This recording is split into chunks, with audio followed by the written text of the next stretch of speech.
दौलत और मौत आने से पहले बिल्ली यह काम जरूर करती है।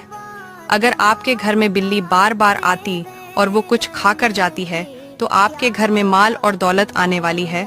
तो आप उसको दूध या खाने की चीज पर 70 मर्तबा या मालिकू पढ़कर बिल्ली को खिला दें, जिसको खाकर वो आपके लिए दुआ करेगी। अगर बिल्ली आपके घर आकर कहीं छुपकर चारपाई के पीछे या घर की छत पर बैठकर रोती हो तो आपके घर में कोई बड़ी मुसीबत परेशानी आने वाली है।